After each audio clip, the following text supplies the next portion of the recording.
이사야 3장 1절에서 8절 말씀 보겠습니다.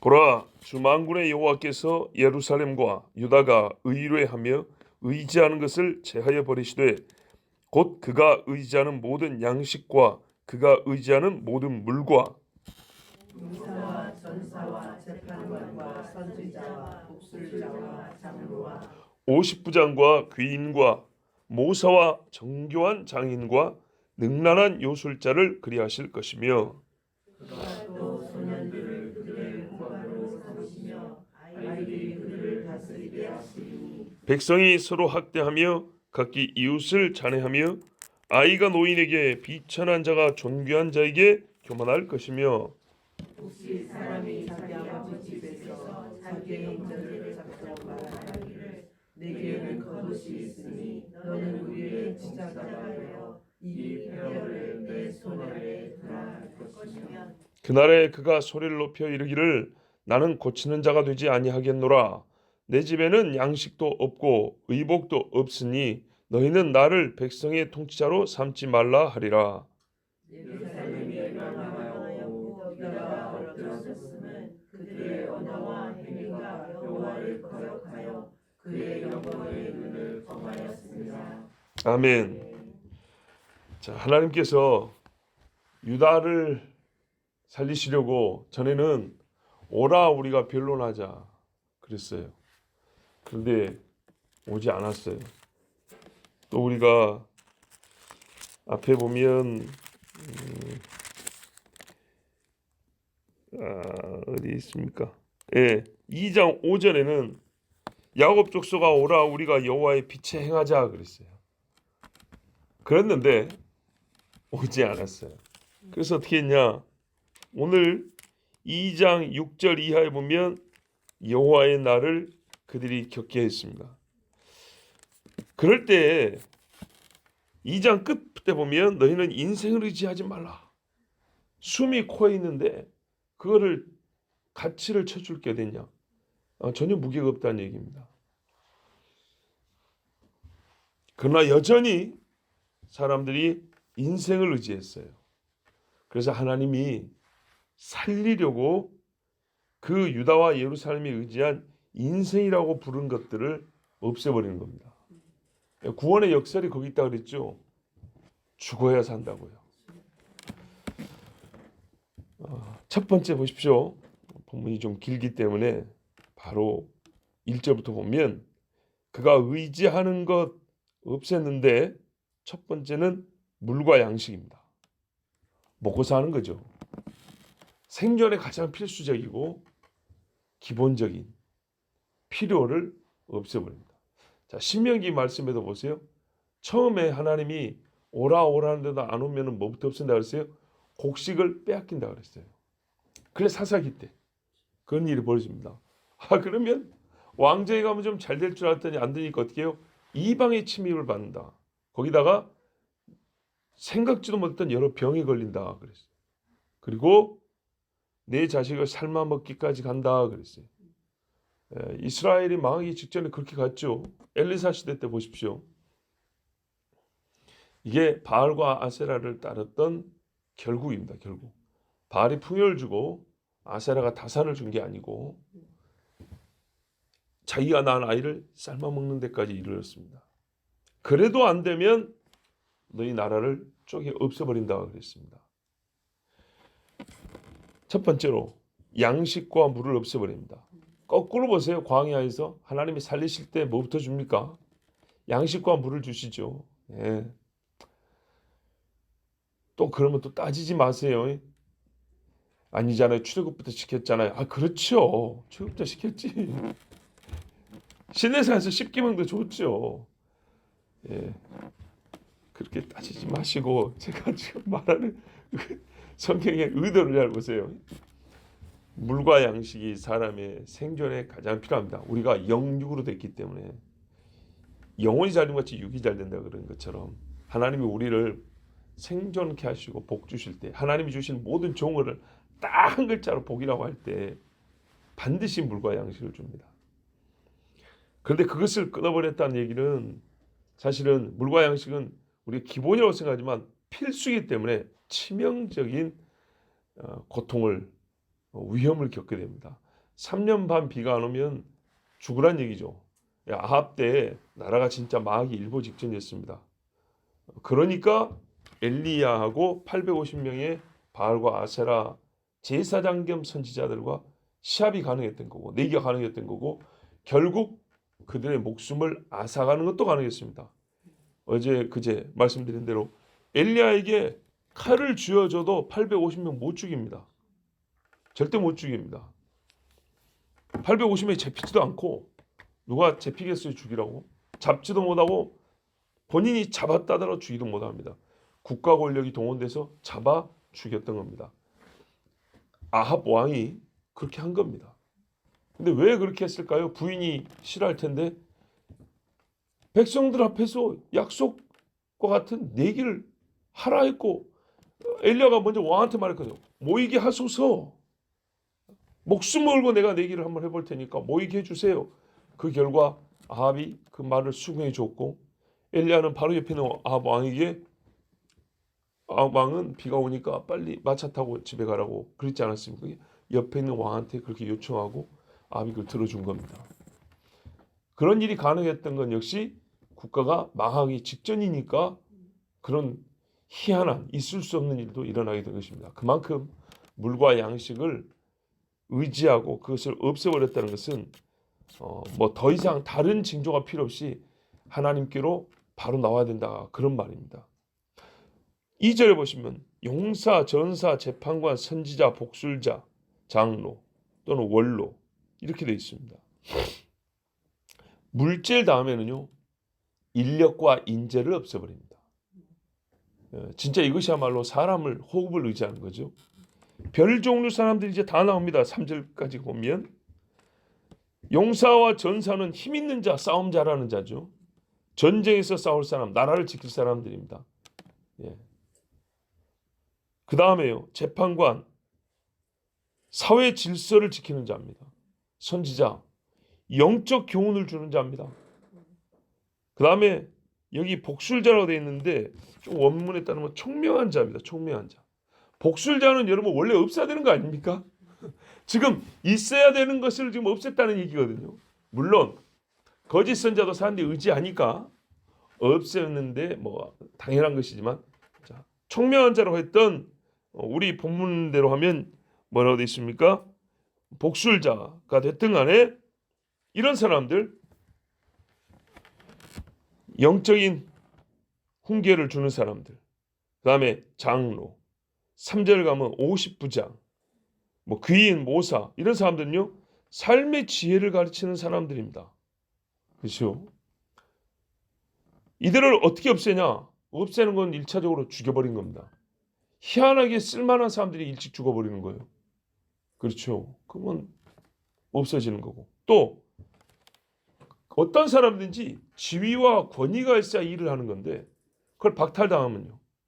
제 아무리 똑똑해도 말단 병사만 시켜주면요. 전쟁 지휘할 수 있을까요? 할 수가 없죠.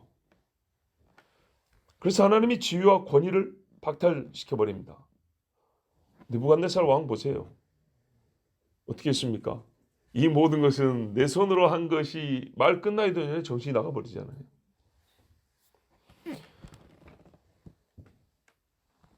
또 건강을 뺏어버리죠.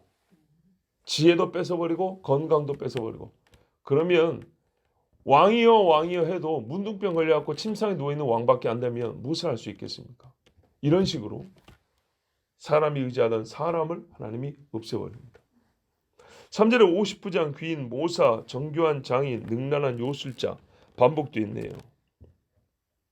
역시 이 사람들 다 지도자에 속하는 사람들입니다. 50부장은 특별히 하나님께서 모세 시대 때부터 백성을 다스리기 위해서 세운 사람들입니다. 뭐라면 우리가 초대교회 집사를 세울 때 성령과 지혜가 충만한 사람 이런 것처럼 지혜가 있고 사람들에게 칭찬 듣는 사람 추천하라 그랬습니다. 그중에 10부장, 50부장, 100부장, 1000부장 이렇게 되어 있습니다.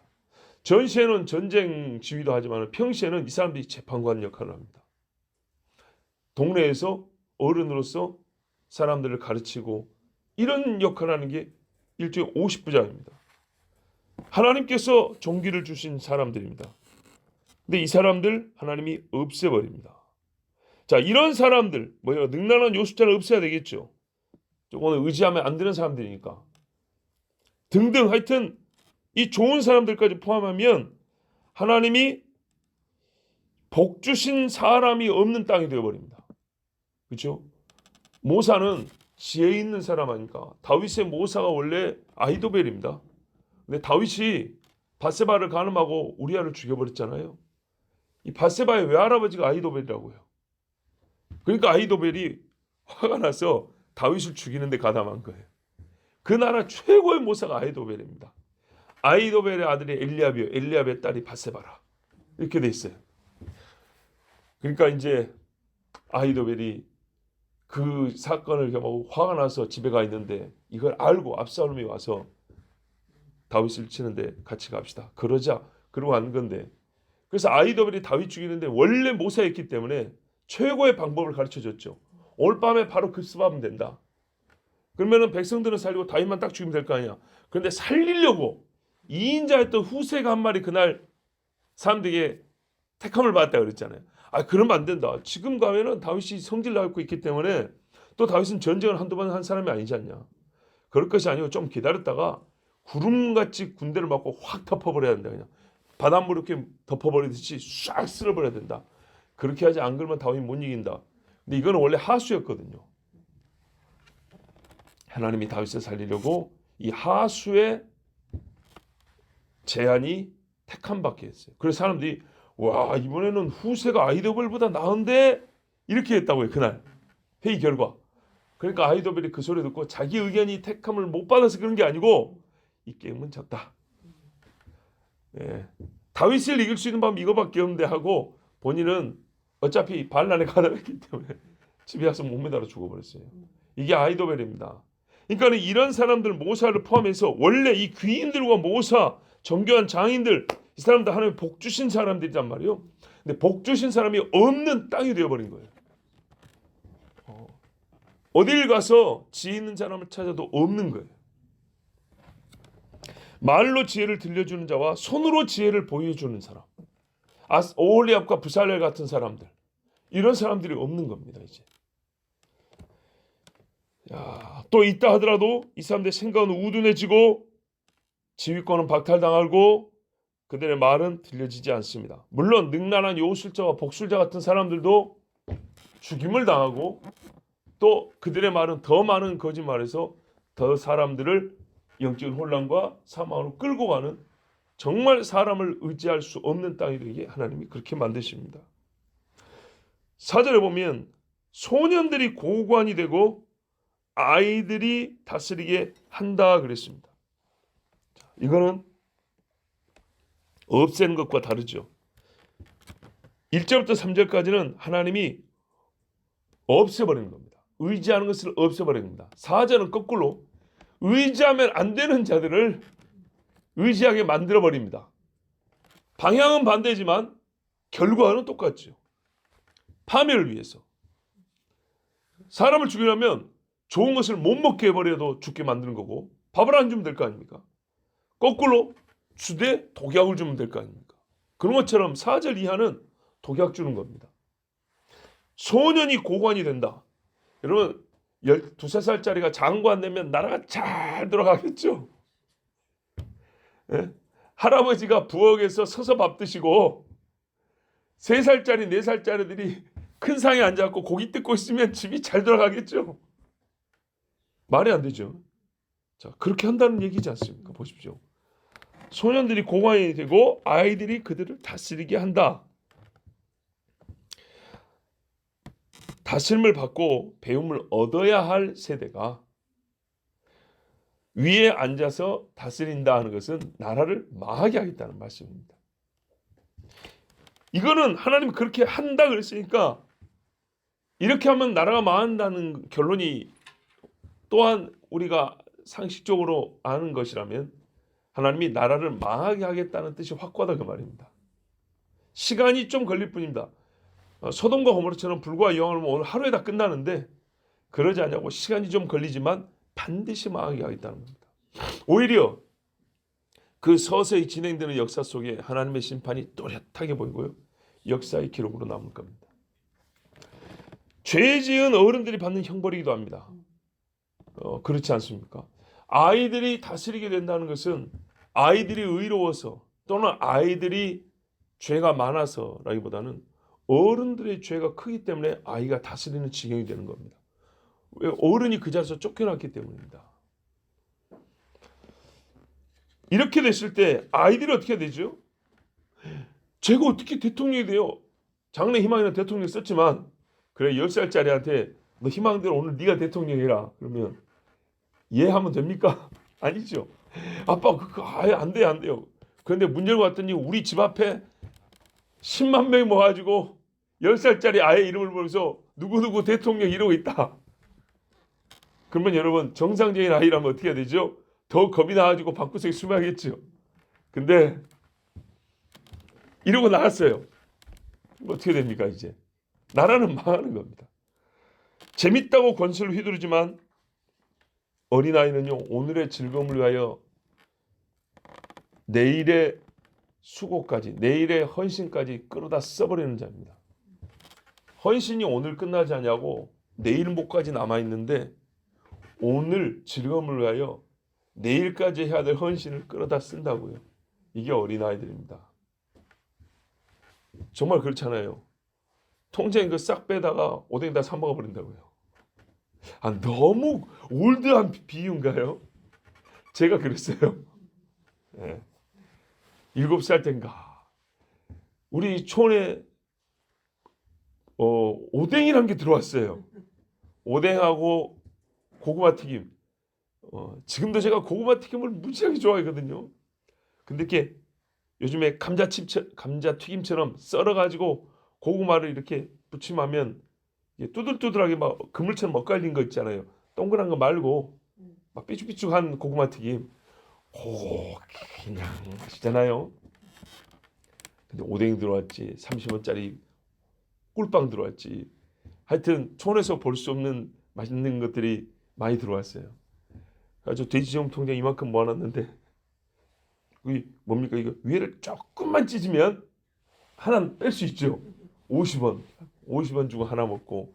그런데 배짱 좋아요. 싹 털어가지고 다 먹어버렸어요. 그 전에 1년인가 2년 전에는 여름에 저하고 할아버지가 51세밖에 차이가 안 나니까 제가 한 5살 뭐 할아버지 아직 50대잖아요. 장작 패고 있는데 한여름에 할아버지가 너무 땀을 많이 흘리길래 할아버지를 위하여 나는 할아버지를 위하여 우리 어머니 장롱문을 열고 1,000원을 가져와서 싸만코 아시죠? 네모나게 이렇게 네모나게 바둑판만에 된 건 아이스크림 그거 10개를 사가지고 할아버지도 드리고 저도 먹고 집에 냉장고가 없는 시절인데 10개 그거 다 먹어야 되는 거예요. 한여름에 뒤지게 두드려 맞았는데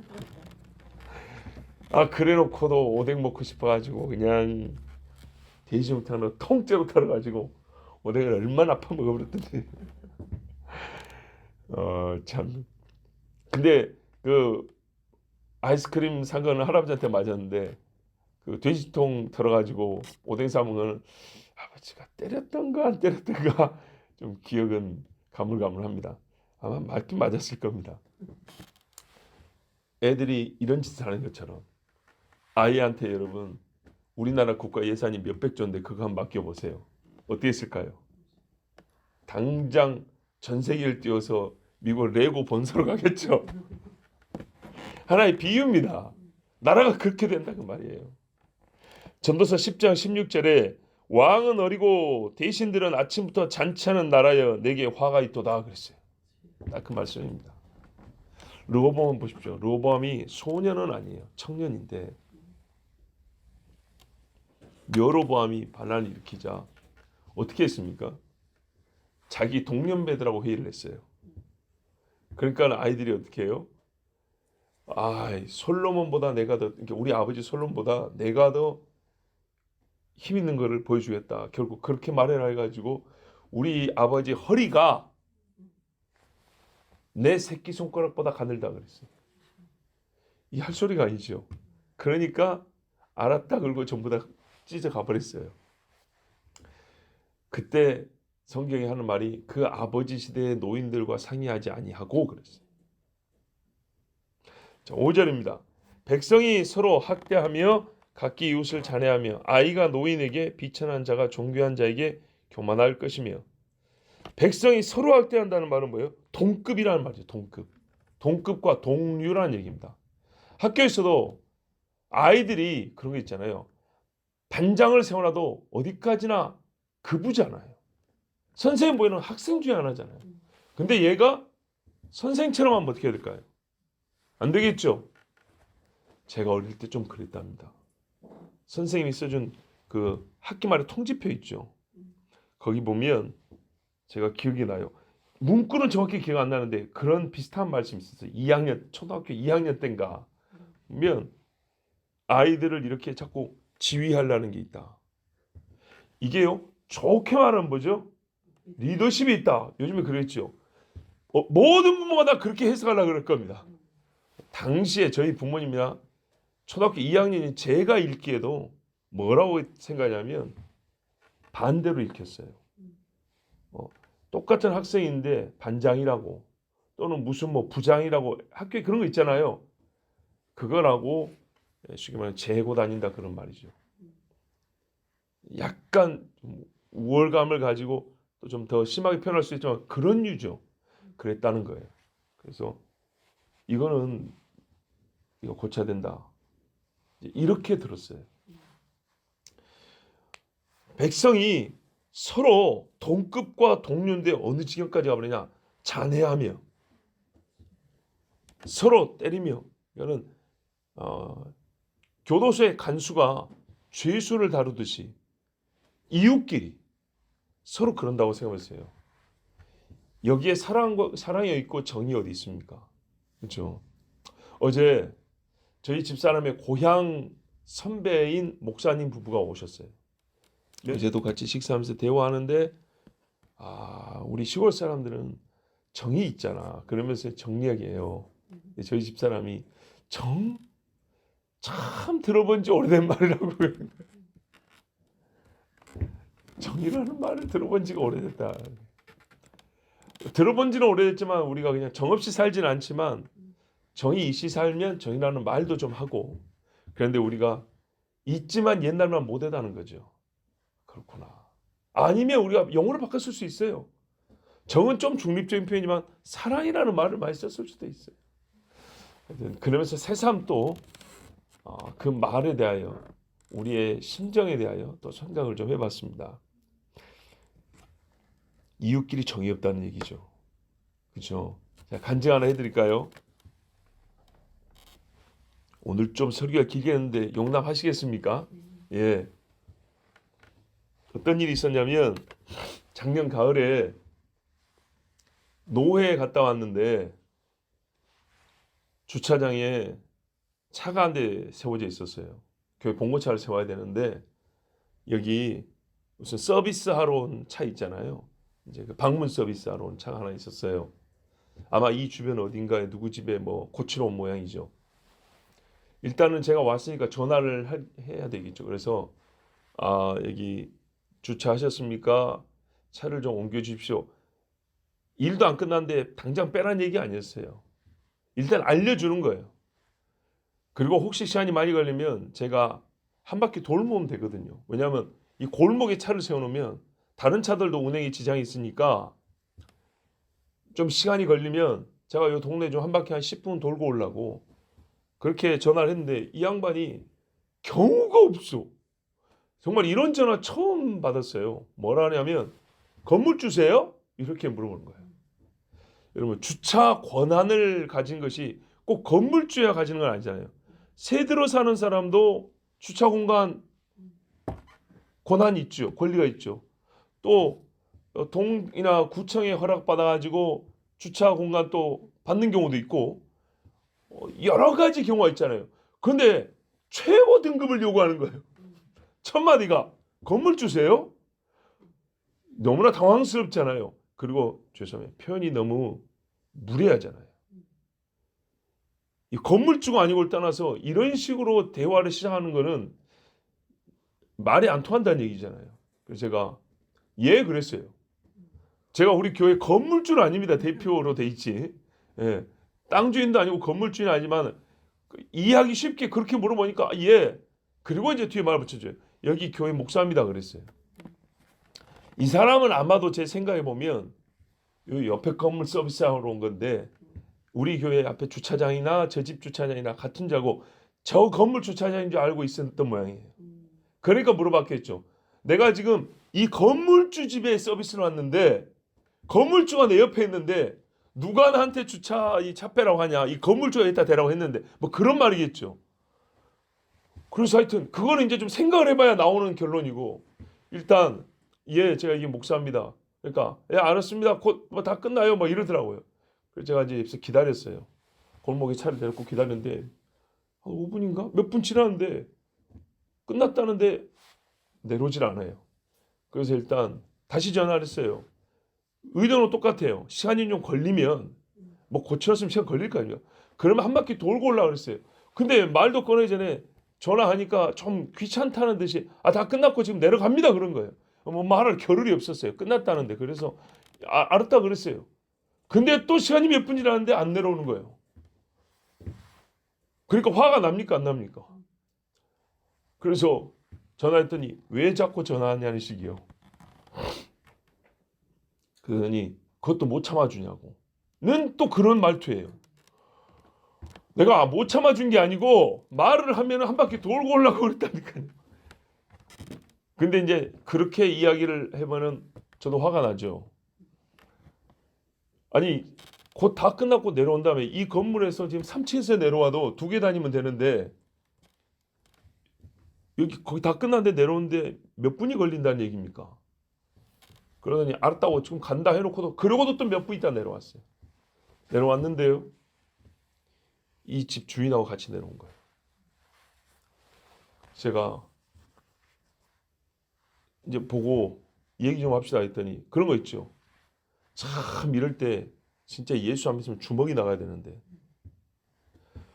내려왔으면 된 거 아니에요. 이게 이런 식이죠. 내려왔으면 됐고 나 지금 다른 집에 가야 바쁘니까 뭘 얘기를 더 하지 않고 지금 내려왔으면 됐지. 이딴 식이에요. 왜 진짜 제가 잠깐만요. 왜 지금 당신이 화를 내냐? 이렇게 된 거 아니냐? 시작과 끝을 다시 한번 되짚어 보자. 그랬더니 이제 이 친구가 말을 못했어요. 자네가 잘못했다는 얘기죠. 내가 호의를 베풀려 하지 않은 게 아니고 내가 건물주니까 차 빼 그 말이 아니고 기다리고 물어본 거 아닙니까? 근데 자기 말로 다 끝나고 지금 간다 해놓고 안 오고 했더니 늦게 내려온 다음에 하는 말이 그것도 못 기다리고 뭐 굉장히 너무한 것처럼 하면서 또 내려왔으면 된 거 아니에요 이러면서 그냥 가려고 하니까 내가 화가 나니까 때리겠다는 얘기가 아니고 자초지종을 일단 짚고 가자 그 말이죠. 그랬더니 어쨌든 자기가 수긍을 했어요. 근데 이제 이렇게 된 이유가 뭡니까? 그 사장님이 그렇게 얘기를 해줬다는 거죠. 차를 보더니 여기 교회 차 아닌데 이렇게 말하는 거예요. 그래서 그 친구가 더 이렇게 이제 기고만장해요. 뭐 알아보니까 건물주도 아니더만요 이랬던 거예요 저한테. 예? 건물주도 아닌데 왜 자꾸 차 빼라 그러냐고. 그러고 지가 도리어 저한테 화를 냈던 거예요. 근데 알고 보니까 진짜 여기는 이 주차장은 교회 주차장이고 제가 교회 목사잖아요. 그러니까 이제 본인이 할 말이 없어가지고 뭐 죄송합니다 이러고 이제 쭈삣쭈삣 가게 됐어요. 근데 제가 옆에 이 건물 사장님한테 아니 우리가 지금 바로 옆에 이웃에 몇 년을 같이 지내는데 교회 차인 줄을 모르시고 교회 차 아니다고 해서 지금 이 친구가 이렇게 오해를 해가지고 문제가 생긴 거 더 커진 거 아닙니까? 자 그러면 이 사장님도 어떻게 합니까 여러분? 본인의 실수잖아요. 내가 잘못 봤다 이래야 되잖아요. 근데 이제 이분이 오히려 역정을 내는 거예요. 동네 방네 시끄럽게 막 소리를 지르면서 왜 나한테 그래요? 그러면서 이러면 안 되는 거요. 왜 나한테 그러냐고 그러면서 막 또 소리를 내는 거예요. 그날 말 안 통한 사람 2명 봤어요. 아, 이제 이러면 잘하고 잘못하고를 떠나서 교회 목사가 동네를 시끄럽게 해버리는 게 되잖아요. 이럴 때 사람이 참 억울합니다. 할 말이 있고 말로 정리를 할 수 있는데 정리를 못하는 상황이 되어버리면 정말, 그래서 옛날에 벙어리들 돌 던진다는 거예요. 우리 어릴 때 벙어리들은 절대 놀리지 말았어요. 입이 뚫린 사람은 서로 말싸움이라고 되는데 벙어리들은 말을 못 하잖아요. 그러니까 화나는 걸 뭘로 풀어요? 돌로 푸는 거예요. 돌 던진다는 거예요. 와, 그래서 제가 아니 이사님 그게 일면서 몇 마디나 안 되겠어요. 그냥 들어왔어요. 서로. 그 뒤로 근데 여러분 이제 좀 찜찜하죠. 내가 잘못한 건 아니지만 이웃에 살면서 서로 얼굴 안 보고 살 거 아니잖아요. 그리고 이 사장님이 평상시에 이 앞에까지 잘 쓸어주고 그래요. 제가 마음으로는 그날 너무 불쾌하고 힘들었지만 저 역시도 눈 오면 이 집 차 나가는데 앞에까지 쓸어주고, 우리 감나무에서 낙엽이 또 떨어지고 혹시 감 떨어질까 봐 주의하여 보고, 나도 그분 안 보는데 조금 그래도 나 당신하고 원수질 마음 없다는 표시를 좀 했어요. 그래도 마음이 찜찜하더라고요. 근데 하나님께 기도를 했거든요. 하나님, 우리가 성지순례 가는데 나 이 불편한 마음으로 가고 싶지 않습니다. 그랬어요. 근데 얼마나 할렐루야인지. 우리가 1월 16일에 성지순례 갔잖아요. 15일 날 주일 예배 마치고 청년들 몇 명이랑 밥 먹으러 가자 그랬어요. 그래가지고 밥 먹으러 가는 길인데 이 문 앞에서 사장님이 딱 만난 거예요. 또 마당 쓸고 있다, 길 쓸고 있더라고요. 그래서 제가 사장님 뭐 이런 것까지 쓸어주고 우리 앞에 쓸어 고맙습니다 하니까 뭐 이웃에 사는데 뭐 그냥 하는 거죠, 하는 일이죠. 그래요. 그래서 제가 손을 딱 잡고 사장님 죄송합니다. 저번에 참 제가 너무 흥분해가지고 어른한테 젊은 사람이 제가 좀 너무 과하게 말씀드린 것 같습니다. 죄송합니다. 그러니까 나도 뭐 잘한 거 없어요. 나도 나이 먹어갖고 그런 거 아닌데 내가 잘못했습니다. 서로 이제 그렇게 인사를 했어요. 그리고 개운하게 성지순례를 갔습니다. 그날 저녁 밥맛이 얼마나 좋던지. 딱 하루 전날. 그래서 제가 밥 먹으러 식당에 가서 앞에 있는 친구들한테 내가 지금 뭐 하고 왔냐? 너희가 하나님 앞에 예배 드릴 때도 사화하고 가라 그랬는데 내가 하나님 앞에 기도했다. 이 온 교인들과 같이 성지순례 하는데 마음에 내 개인적으로 하나 짐이 있었는데 하나님 이거 풀고 가고 싶습니다. 그랬는데 야, 내일이 성지순례인데 오늘 밤에, 오늘 지금 이 순간 딱, 왜냐면 그 사건 이후로 길에서 2번째 마주친 거예요. 예. 그리고 이게 얼마나 희박한 가능성입니까? 몇 달에 2번 봤는데 이 날에 이렇게 손 딱 잡고 그리고 서로 잘못했습니다 이러고 오니까 얼마나 좋은지 하나님께서 이렇게 응답해 주셨다. 이러고 갔어요. 말이 길어 죄송합니다. 백성이 서로 학대하며 각기 이웃을 잔해하며, 이게 사람 사는 동네가 아닙니다. 이러면은 아이가 노인한테 비천한 자가 교만한 자에게, 아니 존귀한 자에게 교만한다. 같이 살 사람들이 같이 죽자고 일을 꾸미는 정도 아니고요.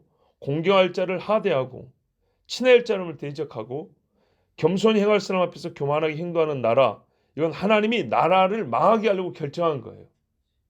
끝이 정해진 겁니다. 결말이 정해졌으니라는 표현이 성경에 여러 군데 있는데 이거는 결말이라는 말만 안 썼지 정해진 겁니다. 성경에도 그런 말씀이 있습니다. 여기 보면 비천한 자가 존귀한 자에게 교만한다 그랬는데 성경에는 어떤 말이냐면 사람이 자기가 잘못을 해서 꾸지람을 들으면 뭐 할 말이 있겠느냐. 제일 아름다운 것은 잘못한 게 없어도 억울하게 애매하게 고난을 받아도 참으면 아름다우니 그랬다고요. 이게 소위 아랫사람의 표현입니다. 아랫사람의 도리입니다. 우리가 직장에서 보면 우리가 아래에 있을 때 애매하게 욕을 듣는 경우가 있고 야단을 듣는 경우가 있어요. 그럴 때도 어떻게 한다고요? 겸손히 들으면 복이 있다는 거예요. 하나님이 다 본단 말이에요. 하나님이. 자, 근데 그게 거꾸로 됐다. 이러면은 하나님이 주신 복이 없어지는 겁니다. 비천한 자가 오히려 존귀한 자에게 교만을 행하는 지경까지 가면 이거는 결말이 보이는 겁니다. 자, 6절에 혹시 이 지경이 되니까 형제들이 이제 집에 아버지 집에 모였는데 뭐냐면 한 형제가 또 다른 형제를 붙잡고 말하기를 네가 우리의 통치자가 돼서 이 폐를 네 손 아래에 두라 그랬다는 거예요. 와, 주여, 이게 무슨 말입니까? 네가 우리보다 형편이 나으니까 네가 우리 지도자가 되어달라는 얘기예요. 어느 정도로 형편이 낫냐? 우리는 속옷만 입었는데 너는 겉옷이 한 벌 있잖아, 이 말이에요. 이야, 이건 뭐 거지들의 왕을 뽑자는 것도 아니고 옷 한 벌 더 있다는 것이 통치가 될 자격이랍니다. 정말 비참하지 않습니까? 네게 겉옷이 있으니 우리의 통치가 되어 이 폐허를 네 손 아래에 두라. 겉옷만 가지고도 우리를 다스릴 충분한 자격을 갖추었다는 그런 뜻입니다. 이게 말이 안 되죠. 여러분, 짜장면을 먹는 사람이 짜장면 곱빼기를 먹는 사람한테 니는 곱빼기를 먹으니까 우리를 다스릴 자격이 있다. 이게 말이 됩니까? 나는 호흡이 한 호흡밖에 안 남았는데 니는 두 호흡이 남았으니까 우리의 통치가 되어달라. 같이 죽어가는 입장에서 이게 말이 됩니까? 아니죠. 호흡을 나눠줄 정도 돼야 되죠. 인공호흡을 할 정도 돼야 네가 통치자가 되든지 말든지 하지. 나는 한 호흡 남았고 니는 두 호흡 남았고 도찐개찐인데 여기서 무슨 통치가 된다는 얘기입니까? 그런데도 불구하고 사람이 어떻게 해요? 피폐해지면 판단력도 이 지경이 되는 거예요. 같이 사형수, 예수님 십자가에 매달릴 때 같이 처음에는 욕했잖아요. 왜? 니나 나나 같이 죽어가는 처지인데 뭐 네가 우리의 메시아냐 이런 말이 했잖아요. 상황적으로 그런 상황입니다. 그런데 속옷 입은 자가 겉옷 입은 자에게 우리의 통치자가 되어달라. 이 폐허에서 이걸 네가 담당해달라. 기업 물을 자는 뭡니까? 다 뺏긴 땅을 되찾아주는 사람이잖아요. 그렇게 되어달라는 거예요. 그럼 여러분이 만약에 겉옷 가진 자라고 했을 때 이 제안을 어떻게 대하겠습니까? 어떤 반응으로 대답을 해주시겠어요? 그렇지, 속옷과 겉옷은 천지 차이지. 이렇게 하시겠어요? 아니죠. 아니죠. 야, 이 겉옷 오늘 하루면 하나님이 다 벗겨가신다. 이렇게 말을 해야죠.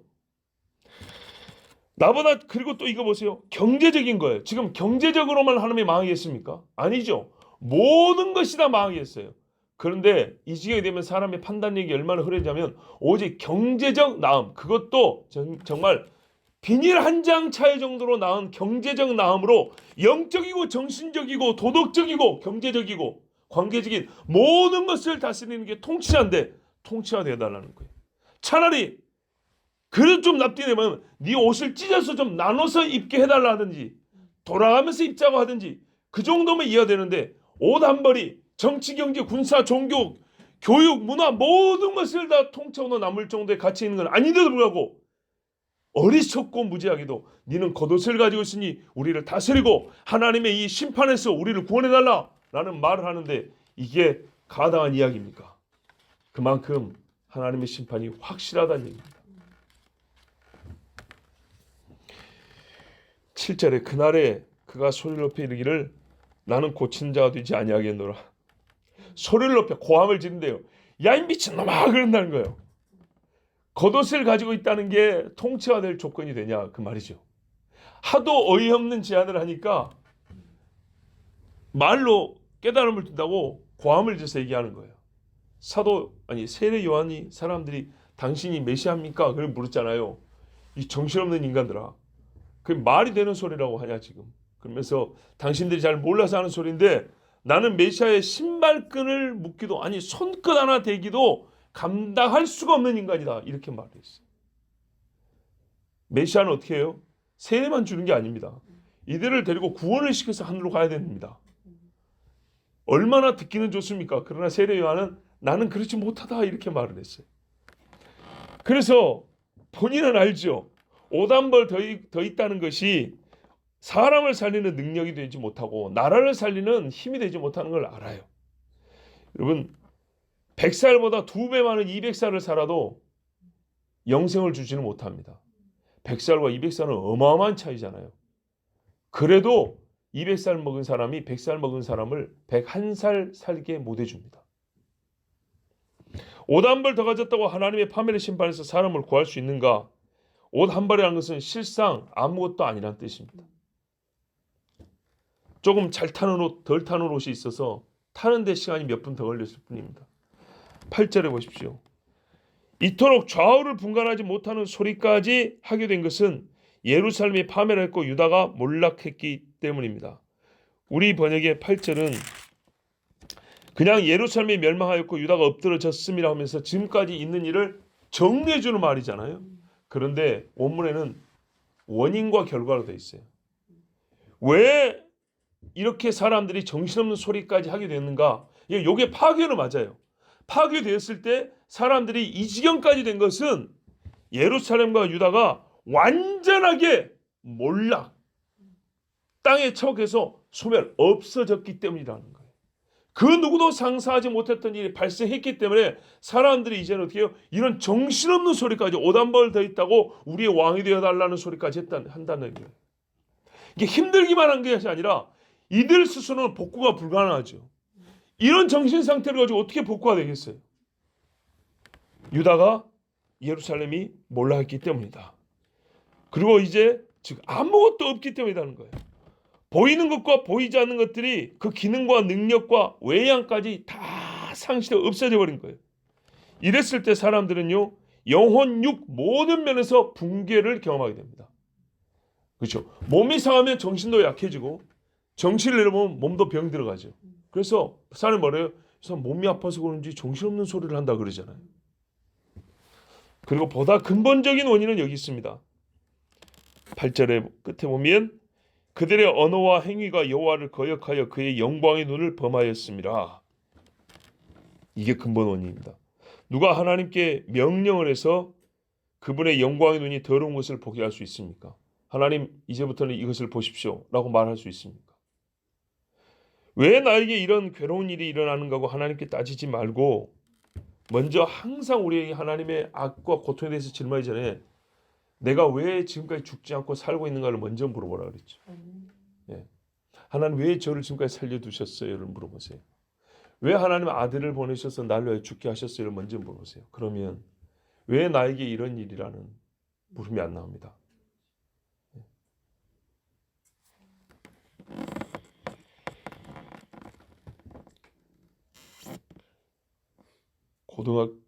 그래 너무 많이 말하지만 오늘따라 왜 이런지요. 왜 하나님이 나의 더러운 언어를 듣고 지금까지 나를 살려두실 뿐만 아니라 내 기도에 귀를 기울여 주셨습니까? 세상에 지저분한 입이 내 입인데 그런 걸 안 물어보고 어쩌다가 한번 하는 기도에 왜 하나님 이거 당장 안 들어주냐고 따지면 참 이거는 길 가운데 똥 싸는 사람 아닙니까? 길가에 똥 싸는 사람은 궁뎅이 하나 치면 앞으로 안 그래요. 근데 길 가운데서 똥 싸는 사람은 매를 100대 때려도 똑같습니다. 차라리 그냥 내버려 두는 게 낫습니다. 삽 갖다 똥 치워주면 되는 겁니다. 우리가 하나님께 왜 나를 살려두셨습니까? 아니 하나님은 왜 더러운 나의 말을 끝까지 들어주셔야 되는가에 대해 우리가 대답을 못하죠. 그러시면 안 되잖아요. 그런데 하나님 그렇게 해주신 것에 대해 우리가 할 말이 없잖아요. 그러면 아무도 정당한 권위로 하나님이 말할까요? 그 영광의 눈으로 더러운 것들을 보아야 한다고 우리가 주장할 수가 없어요. 근본적으로 내가 하나님 앞에 어떤 존재인가를 한다면 내가 하나님을 시키거나 혹은 설득해서라도 하나님 이 더러운 것들을 보셔야 됩니다. 당신의 눈은 항상 이걸 보셔야 된다 이렇게 주장할 수도 없고 또 보게 만드는 일을 할 때 스스로 정말 하나님께 하지 못할 일을 한 것을 생각하고 주님 앞에 엎드려야 합니다. 아무도 당연한 주장으로서 신성모독적 언어가 땅과 벽과 나무와 돌에 그려지는 것을 보라고 하나님께 말할 수 없습니다. 벽에 신성모독적 말을 써놓고 하나님 이거 보세요. 땅바닥에 써놓고 하나님 이거 보세요. 마치 그런 것처럼 죄악된 인간은 땅 오만 데다가 하나님을 분노케 하는 말을 그려놓습니다. 써놓습니다. 그래서 오늘 말씀에도 보면 언어와 행위를 어떻게 해요? 영광의 눈이 보게 해서 경독했다 그랬죠. 언어는 들리는 건데 왜 똑같이 시각제표를 썼을까? 들리는 것이지만 우리가 말을 듣기만 하지 않고 말을 글자로 써서 하나님의 눈을 뭡니까? 경록케 하는 그 영광의 눈이 보지 말아야 될 더러운 것을 보게 만드는 짓을 참 많이 했어요. 그래서 시각적 표현을 썼습니다. 어떤 피조물도 마치 배가 파도를 깨고 나가듯이 하나님의 얼굴을 향해서 목적지를 하나님의 얼굴 보호자로 목적지를 정하고 그 영광이 수천 미터 아니죠. 수백만 킬로미터 앞에부터 영광이 비치고 있는데 그 영광을 마치 파도 깨듯이 영광을 깨고 가서 하나님을 거슬러 그 보좌 앞에 나갈 수는 없습니다. 여호와 하나님의 눈은 그것들을 향하여 진노의 불꽃을 사릅니다. 누군가 오늘 이 말씀을 듣고요. 누군가가 유다와 예루살렘 같이 파멸하고 있는 나를 보고 하는 말이 이렇게 하나님의 심판이 옳다라고 말하는 일이 없기를 바랍니다. 즉 제 원함은 이 말씀을 읽은 원함은 우리가 이와 같은 파멸을 당하지 않기를 원한다는 겁니다.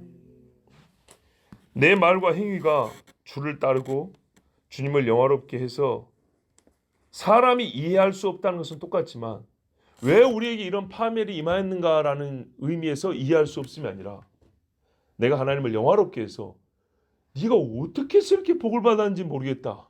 이해할 수가 없다라는 똑같이 이해가 불가능한 신비지만 반대 이유로서 영원한 생명과 하나님 주시는 복을 받기를 바랍니다. 기도하겠습니다. 하나님 아버지, 오늘 또 주의 자녀들 너무 얼굴 보니 반갑고 하나님 말씀 읽고 듣는 것이 즐거워서 하나님 참 많은 시간 동안 설교를 했습니다. 들을 만한 것들을 남게 하시고 하나님이 우리를 살리는데 쓰실 만한 도구들이 마음속에 생각나고 기억되게 하셔서 하나님 주신 영육의 질서가 바로 잡히게 하여 주시고 존귀한 자가 존귀를 얻게 하시고 또한 우리가 자기 본분을 다하게 하시며 끝내는 이해할 수 없는 파멸이구나가 아니라 이해할 수 없는 복이구나라고 하나님의 영광을 드높이는 우리의 삶이 되게 하여 주시옵소서. 누가 하나님의 영광의 눈이 그 거룩한 눈이 부재한 것을 보라 말할 수 있단 말입니까? 우리는 그것을 요구할 자격도 권한도 없습니다. 정말 우리는 하나님의 피조물이요 하나님의 형상이요 하나님의 백성으로서 주를 영화롭게 하는 일 외에는 할 일이 없습니다. 다만 죄송한 것은 우리 믿음이 작고 지혜가 부족하고 우리 행위가 게을러서 주님 앞에 죄송할 뿐입니다. 조금 더 큰 믿음을 주시고 조금 더 정직한 마음 주시고 지금보다 정말 주님 조금 더 부지런해서 조금이면 족합니다. 그래서 하나님을 영화롭게 하는 하나님 주시는 생명과 복을 받는 주의 자녀들이 되게 하여 주시옵소서. 예수 그리스도의 이름으로 기도하옵나이다. 아멘.